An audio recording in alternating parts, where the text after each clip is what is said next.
कवि सम्मेलनों में बढ़ता द्विअर्थी मजाक का चलन। कवि सम्मेलनों से कविता नदारद होती जा रही है। सस्ती चुटकुलेबाजी, द्विअर्थी संवाद, कविता व गजल के स्वरूप के साथ छेड़छाड़ एक आम बात हो गई। तुकबंदी के चक्कर में विधाएं हांफने लगी और भाषा का अपमान होने लगा। कवि सम्मेलनों में बैठे लोग सरेआम काव्य का चीरहरण करने में लगे। शारदा के मंचों पर कविता के नाम पर द्विअर्थी संवाद, सस्ते चुटकुले परोसे जाने लगे। माहौल को खुशनुमा बनाने के नाम पर महिला कवयित्रियों के साथ सस्ता मजाक आम हो गया है। और अब कवि सम्मेलन जिस दिशा में जा रहे हैं, ऐसी स्थिति अत्यधिक गंभीर है। मंच पे आजकल देखा जा रहा है कि मंचीय कवि जी कवियत्रियों के साथ चुहलबाजी करने लगी है। जी क्या मानते हैं ऐसा हो रहा है? ये देखिए, हिंदी साहित्य मंच जो कवि सम्मेलनों के मंच पर अक्सर देखने को मिलने लगा है। जो पहले कभी देखने को मिलता था कव्वालियों में या नौटंकियों में, ये उस तरह की हरकतें मंच पर नहीं होना चाहिए मेरे हिसाब से। होती हैं? बिल्कुल होती हैं, मैं भी देखता रहता हूँ। अनेक कार्यक्रम आते हैं और कहा तो ये भी जाता है, किसी महापुरुष ने भी कहा है कि जब तक किसी सुंदरी की उपस्थिति किसी महफिल में ना हो तब तक वो महफिल जम नहीं सकती। लेकिन महफिल का मतलब ये नहीं है कि आप अपनी वो भूल जाएं, मर्यादा को भूल जाएं। तो ये सब मर्यादा यानी परंपरा से बंधी होती है। आप मानते हैं इस तरह से कवि सम्मेलन और कवित्रों का अपमान कई बार देखा जाता है, वो आहत होती हैं, तो इसी वजह से मंच पे कवियत्रियों की संख्या अब कुछ कम होती जा रही है? बात आपकी सही है। और कवियत्रियों की संख्या, देखिए, कवियत्रियों की संख्या कम होगी, जो कम होती जाएगी फिर आगे और कवियत्रियाँ ऐसी पैदा भी होती जाएंगी जो मंच के लिए ये सब माने सहने के लिए मजबूर हैं। उसका क्या मूल कारण है? उनको तो पैसा चाहिए। आप चाहे जैसा उनको संबोधित करें, है ना, चाहे जैसा उनके साथ हंसी मजाक ये चौहलबाजी वगैरह करें, तो मेरे हिसाब से तो ये मर्यादा के प्रतिकूल है। बिल्कुल ऐसा होता है। जाहिर तौर पर आप भी अगर यूट्यूब पे उठा के देख लें तो आपको मिल जाएगा देखने के लिए, चौहलबाजी भी और शायर और कवि की, कवित्री की और कवि की और नाजिम की। आजकल जो नाजिम है, निज़ामत करता है, जो संचालक करता है, वो 10 मिनट 5 मिनट तो कवित्री से छेड़छाड़ करता है। मैं एक मतलब इसे सुनाता हूँ कि मुश्किल तो बहुत है पर ये काम सदा करना, मुश्किल तो बहुत है पर ये काम सदा करना, लोगों की भलाई में तुम हरदम रहा करना, लोगों की भलाई में तुम आगे रहा करना। और फिर शायर की क्या सोच रहती है कि हम आए अगर मिलने तो ऐसा किया करना, हम आए अगर मिलने तो ऐसा किया करना, जानों पे लिटा लेना, दामन से हवा करना। आजकल शायर के, कवि की और शायरा की ज़्यादातर हैसियत ये हो गई है, क्योंकि जितनी ज़्यादातर शायरा हैं या कवित्री हैं उसमें 2% या 30% कवित्री खुद शेर कहती हैं और खुद काव्य करती हैं, नहीं तो लोगों से, उस्तादों से लेकर पढ़ती हैं और उसका फ़ायदा जो उन्हें देते हैं वो उठाते हैं। क्या मानते हैं इस तरह से शायरा और कवियत्री स्टेज की, मंच की शोभा बन के रह गई? हाँ, स्तर गिर गया है। अब तो चोलबाजी हो गई है, हल्की फुल्की शायरी हो गई है, एक दूसरे को छेड़छाड़ शायरी हो गई है। अब वो कविता, वो शायरी नहीं रही जो पुराने ज़माने में शायरी। आप मानते हैं कि इस तरह से ये संस्कृति लुप्त होती जा रही है? लुप्त तो होती जा रही है, लेकिन अब हम लोग जिंदा इसी पर रखे हुए हैं।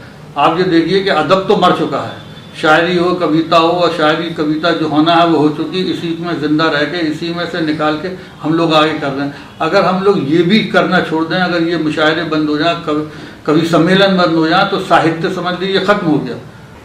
ये आदरणीय कृत्य तो नहीं है, हुआ ये है कि समाज का टेस्ट लोगों ने बिगाड़ दिया है।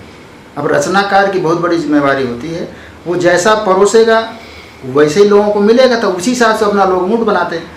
तो लोगों ने चुहलबाजी, चुटकुलेबाजी, जरा सी बातों को बढ़ा चढ़ा करके, व्यंग हास्य करके एक ऐसा माहौल बना देते हैं जिससे लोगों को बड़ा मज़ा आता है। उसी मज़ा के लिए जो है सब उसमें लिप्त रहते हैं। तो क्या मानते हैं यही कारण है कि मंच पे जाने वाली शायरा और कवियत्रियों का अभाव देखा जाता है? हाँ, अभाव देखा जाता है। उसका ये भी कारण है क्योंकि सभी महिलाएं इस तरह से नहीं अपने को रख पाती। कुछ लोगों को चुगलबाजी में मज़ा भी आती है, किसी बहाने हमको बुलाया जा रहा है, हम जाएंगे तो वहाँ पर मार्केटिंग टीआरपी बढ़ेगी।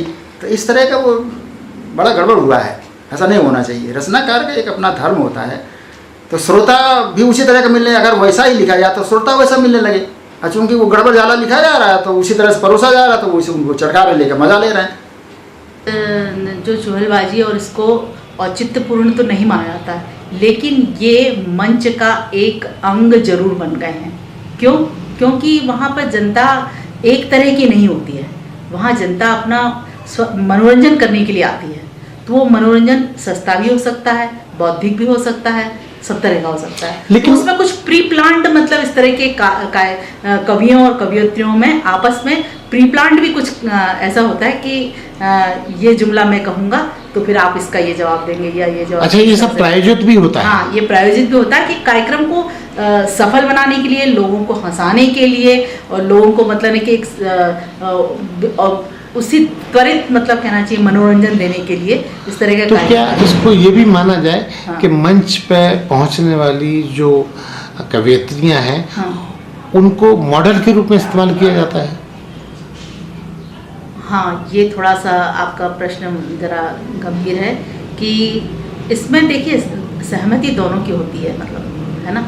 पुरुष तो मतलब हर व्यक्ति भुनाने के लिए तो तुला ही रहता है, जब तक स्त्री सहमति नहीं देगी इस चीज़ के लिए तब तक ये संभव नहीं है। औचित्यपूर्ण तो नहीं कह सकते हैं, लेकिन आवश्यक जरूर है।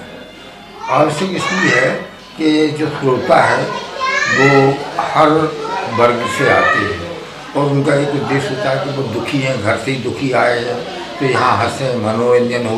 तो इस वजह से मंच के कवियों को ये आइटम के रूप में प्रस्तुत करना पड़ता है, कवियों को, कवित्रियों को। जैसे एक हमेशा एक पंक्ति संचालक कहता है कि अभी तक आप दूरदर्शन को सुन रहे थे, अब आप टीवी भी देखो, कवित्री पहुँची। इस तरह से ये थोड़ा मनोरंजन हो जाता है और व्यवस्थित हो जाता है उनका मंच, फिर आगे की व्यवस्था। तो कहीं ऐसा भी है कि ये सब प्रायोजित होता है क्या? नहीं, प्रायोजित तो नहीं होता है, ये परिस्थिति जन्य होता है। ये जब देखते हैं कि मंच जल्द हो रहा है या श्रोता हो रहे हैं तो उसके लिए ये षड्यंत्र रचना पड़ता है। तो ये माना जाए आदर्श जी कि महिला जो रचनाकार होती हैं, कवियत्री होती हैं, उनको कवि सम्मेलन में टूल्स की तरह इस्तेमाल किया जाता है? नहीं, बिल्कुल नहीं।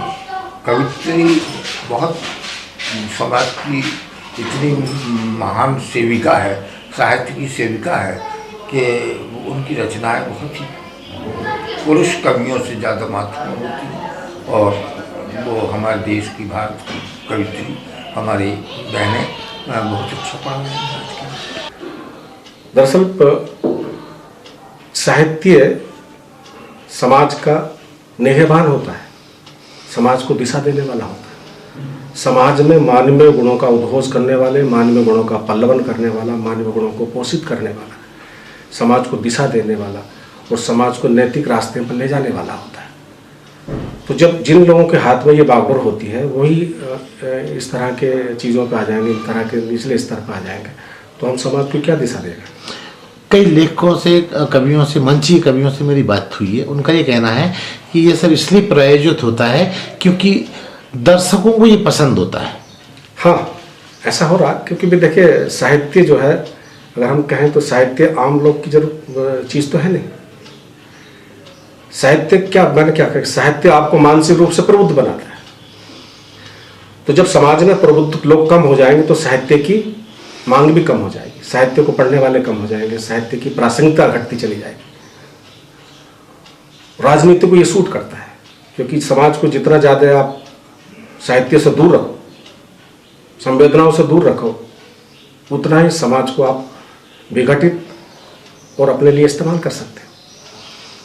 तो ऐसे में ऐसा नहीं लगता कि जो महिला कवियत्री है वो आहत होती होगी? मुझे कई बार ये प्रायोजित लगता है, कई बार क्या आयोजकों के द्वारा इस तरह के साठ गांठ हाँ जुमलेबाजी होती है ताकि हम लोग पब्लिक को ज़्यादा अट्रैक्ट कर पाएँ। और अगर आप देखेंगे तो मंच पे क्या हो रहा है, सब चुटकुलेबाजी के अलावा क्या हो रहा है। मतलब कभी सम्मेलन नौटंकी का पर्याय बनते जा रहे हाँ हैं। बिल्कुल कभी कभी ऐसे ही लगता है। होता है, लेकिन मैं इसे गलत मानता हूँ। देखिए, जिस तरह से हम सम्मानीय हैं और वो भी सम्मानीय है, और महिला तो वैसे सम्मानीय है। महिला शक्ति जो आती है मंच पर तो कुछ नया लेके आती है, उसकी विचारधारा हमसे अलग होती है, तो हमें उसका सम्मान करना चाहिए। महिला मतलब ये नहीं कि महिला कोई उसका साधन नहीं है, मनोरंजन का साधन नहीं है। महिला कुछ कवियों से और शायरों से मेरी बात हुई, उनका ये कहना है कि ये सब प्रायोजित भी होता है और जनता को लुभाने के लिए होता है। अब आजकल की जनता क्या है, जनता आती है वहाँ पर मूड फ्रेश करने के लिए। इतना बोझ लेके हम लोग जीते, आम जिंदगी जीता है, ताकि 2-3 घंटे के वहाँ बैठें तो दिमाग का कुछ ताजगी अनुभव है। लेकिन इसका मतलब ये नहीं कि किसी पर आप कटाक्ष करें, किसी का व्यंग करें, किसी के सम्मान में कमी करें।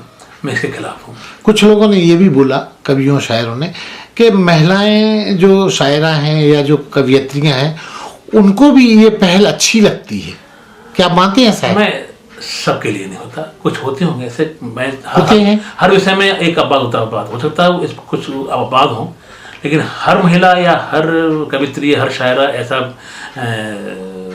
चाहती हो। लेकिन फिरकेबाजी का चलन बढ़ गया है। वो मजबूरी है, मंच संचालन की एक मजबूरी होती है। कभी कभी माहौल को हल्का करने के लिए, माहौल को ज़रा थोड़ा हल्का हो जाए, हल्का फुल्का करने के करते, लेकिन अगर दायरे में रहे तो बुरा नहीं है। दायरे से बाहर जाते हैं तब ये बुरा हो जाता है। हाँ, ऐसा होता है। तो ऐसा आपको कैसा लगता है? अच्छा लगता है? नहीं, मुझे तो अच्छा नहीं लगता है, लेकिन मैं मानता हूँ कोई चीज़ जब ज़्यादा विस्तार लेता है तो अपने मूल्यों को, उसके मूल्य कमज़ोर हो जाते हैं। आज कविता में व्यावसायिकता आ गई। बहुत पहले कभी किसी कवि ने लिखा था, मैंने पढ़ा था कि मंचों पर चलते चलते बीमार हुई कविता, गंगा की गंदी नाली की जलधार हुई कविता, काट रहे निजनाक मनीषी माल कमाने में, बंदर के हाथों छुरे की धार हुई कविता। ये कविता का अवमूल्यन है, लेकिन हम ये नहीं कह सकते हैं कविता में अच्छे लोग नहीं है। अच्छा साहित्य भी लिखा जा रहा है। हमारे कई कवियों से, शायरों से बात हुई, उनका ये कहना है ये सब प्रायोजित होता है, पब्लिक की मांग पे होता है। क्या मानते हैं ऐसा होता है? नहीं, अगर पब्लिक की मांग पर भी होता है तो भी नहीं होना चाहिए। साहित्य समाज का दर्पण होता है, साहित्य समाज को दिशा देने का काम करता है। अगर हम पब्लिक की मांग पर सब कुछ करने लगेंगे तो फिर तो एक न एक दिन हम शरीर से कपड़े उतार के टहलने लगेंगे। पब्लिक तो भी मांग रही है। इसका मतलब ये विशुद्ध दूषित प्रवृत्ति है। दूषित प्रवृत्ति है, व्यावसायिकता है, ये समाप्त होना चाहिए। देखिए, ऐसा है कि जहाँ तक हुस्न और इश्क की बात है तो पहले पवित्र इश्क और हुस्न हुआ करता था, पर्दे में सब बातें होती थी। लेकिन आजकल का युग बदला है, लोग बाग उजागर इसलिए हो गए हैं कि हमारी जो पाश्चात्य सभ्यता फिल्म में हावी हुई, और फिल्मों में जब इसे दर्शाया गया तो उसमें क्या है कि सामूहिक परिवार टूट गए, आमने सामने सब बैठने लगे, खुल के बातें होने लगी। तो जो पर्दा नशी वाला मामला था, मर्यादा जो मामला था, वो एकदम हट गया है और लोग बात छीटा कसी आमने सामने करने लगे हैं। हमने देखा है स्टेज पे अगर कोई कवित्री या शायरा होती है तो उनको टारगेट करके कई बार दो अर्थों वाले मुद्दे भी उठते हैं। बिल्कुल ठीक कहा खरी साहब, आपने बहुत अच्छा प्रश्न किया है। दो अर्थ करने वाले करते हैं, लेकिन सकारात्मक अगर पहलू से देखें तो भले दो अर्थ क्या, वो 4 अर्थ वाली बात करें तो उन्हें वैसा लगेगा जिस नज़रिए से। उदाहरण के लिए मेरा एक शेर है कि मुझे गैर से मोहब्बत ना हुई, ना है, ना होगी। जू के मायने है, जुबानी है, कि जो हमारे शेर को जिस नज़रिए से देखेगा वो सुनाई देगा कि मुझे गैर से मोहब्बत ना हुई, ना है, ना होगी, और तेरी बेरुखी से नफरत ना हुई, ना है, ना होगी। अब इसको सकारात्मक सोचें तो हमारा ईश्वर से भी है, महबूबा से भी है, मेरी पत्नी से भी है, मेरी बेटी से भी है और मेरे सिद्धांत से भी है। कवि सम्मेलनों का गिरता स्तर अब भाषा का भी अस्तित्व कमजोर कर रहा है, और यही हाल ज्यादा दिनों तक रहा तो हम कवि सम्मेलनों से हाथ धो बैठेंगे। ऐसे में सभी को चाहिए कि मां शारदे के मंचों को इस तरह के माया जाल से बाहर निकाला जाए। इस चैनल को लाइक और सब्सक्राइब करना ना भूलें। देखते रहिए बंजारा बीट्स।